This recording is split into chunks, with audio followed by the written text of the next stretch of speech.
Welcome today. We're going to do an interview with Dr. Lucy Brown. We're going to discuss who she is, what her professional life centers around, and what students should know about her here with UKonnect. All right, so the first question we have is, could you briefly introduce what you teach and what areas of expertise you focus on within your field? Yes, absolutely. So I'm actually a political sociologist and historical sociologist.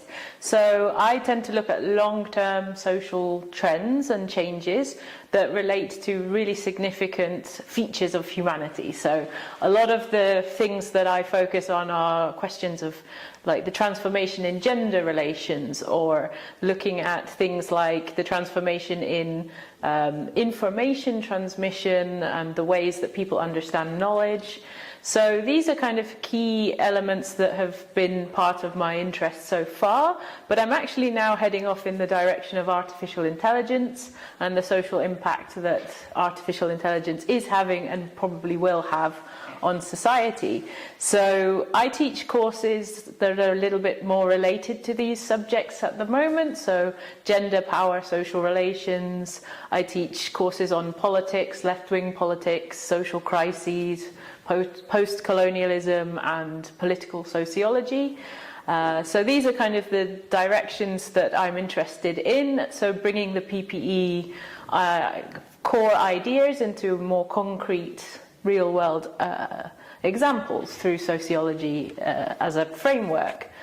I'm also the PPE Wellbeing Coordinator, so I look after the kind of individual well-being of students who might have difficulties or any issues. I'm the person that people come to, and we could try and work through whatever it is, be it very kind of small, minor confusion or really quite significant issues. Then, I'm very happy to see students on that basis.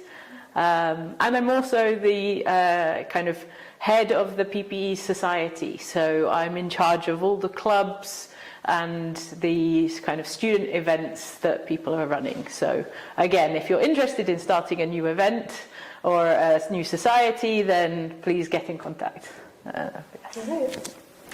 Would you say you have a personal teaching philosophy that guides how you work with students, and what do you ultimately hope students gain from your courses?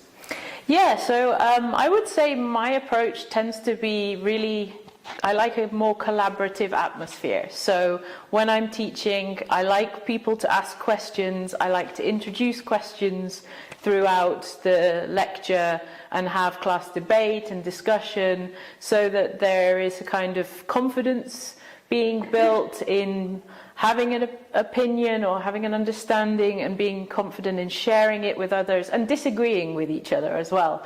Like, class debate is supposed to be challenging as well intellectually, so I really hope that that is a kind of nice, safe environment for students to learn to try new ideas and try and expand their worldview while feeling kind of safe to do so. So that would be my kind of priority. And yeah, of course, I really focus on critical thinking as being a core feature rather than any other kind of rote learning approach in these topics.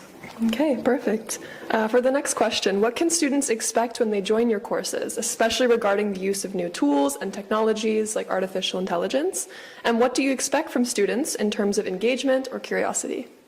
Yeah, so it's transformed the way that we teach AI. It's obviously here and it's not going away. And my personal approach with it has been, if it helps you as a learning tool, then please utilize it. If you don't want to do that, that's also fine. So I teach a course, the seminars for PPE of AI, which is a course all structured around the impact and kind of mechanisms behind AI. And so these are really the kind of ways that it's being used. We're teaching you how to understand what it means, where the limitations are, and those sorts of questions. So in response to that, in my other courses, which are not AI focused so much, I'm really more interested in analytical thinking skills, because this is where PPE students really stand out at the end, is that they've got this broad perspective and they can see problems from multiple directions, and I think that's going to be the thing that gives you the edge at the end of your degree when you're looking at work and the careers of the future.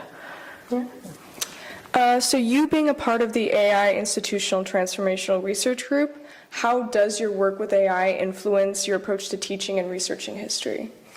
Yeah, so it's really impactful in the sense that obviously it's kind of more and more integrated in the way that we do research. So a lot of the software and the tools that we use to analyze historical data and political data are informed by at least machine learning, but increasingly AI as well. So it's kind of integrated into the way that most processes of academia are heading. And I think that if it's used responsibly, that has a place. I would say from a historical perspective, looking at it through long-term transformations surrounding technology, this is a really huge change in the social impact, and I think it's really important that our students understand that the world will never be the same again in this way, and so having at least a functional understanding of AI is really important. But as I say, those kind of analytical, critical thinking skills that are there are what we should be focusing on teaching now, rather than learning just lots of content. The next question then is there something personal or inspiring about your academic journey, perhaps how you became interested in combining history with modern technology, that you'd like for students to know? I suppose my way of getting to this current position as kind of assistant professor here is a little bit unusual. I wasn't going down the line of political sociology originally. I actually started out in straight history and then had a career as a field archaeologist, and then have ended up coming back to historical sociology and transforming that on into political sociology. So even if you come to a subject that you think you like at the time and then discover it's not for you, you can transfer this, all of these skills that you learn can help you find the direction that you are interested in, and kind of keeping your keenness to learn new things going. That's what's really been the theme running through my career has been, I want to learn new things and find new information. And in doing so, you see these huge patterns of human behavior from kind of Bronze Age settlements, which I was interested in archaeology, to artificial intelligence. The through lines of humanity are really what's really an interesting element of that's worth studying, I think. So if there's any message, it's that you don't have to stick to the one thing. If you choose one direction in life, there are multiple ways and directions, and you never know. I couldn't have predicted that I would be here if you'd asked me 10 years ago. So. Yeah. That is all we have for you today, but thank you so much for sitting down with us. You have been such a great addition to PPE, and we were really excited to talk to you, so thank you.